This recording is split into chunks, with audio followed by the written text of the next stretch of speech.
Aujourd'hui, c'est le 8 mars, la journée internationale des journées des droits des femmes. Officiellement, une journée dédiée à l'égalité, à la liberté et aux droits.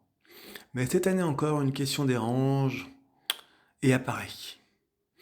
Parce que pendant que certaines manifestations sont autorisées, d'autres sont interdites. Le collectif Némésis, par exemple, s'est vu empêché de manifester et c'est là que la contradiction devient intéressante. Dans une démocratie, la liberté de manifester est censée être un droit fondamental, un droit qui protège toutes les opinions, pas seulement celles qui plaisent au pouvoir, pas seulement celles qui correspondent au discours dominant. La règle devrait être simple. La loi est la même pour tous. Mais quand certaines manifestations sont autorisées et que d'autres sont interdites, la question n'est plus idéologique, elle devient démocratique.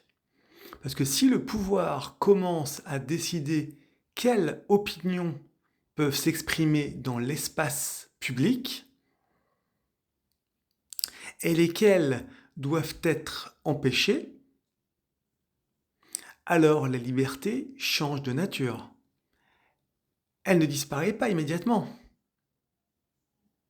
Elle devient simplement sélective. Et une liberté sélective n'est plus une liberté.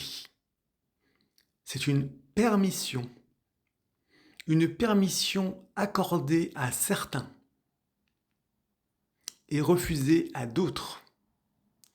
La vraie question n'est donc pas de savoir si on est d'accord avec les idées de tel ou tel groupe.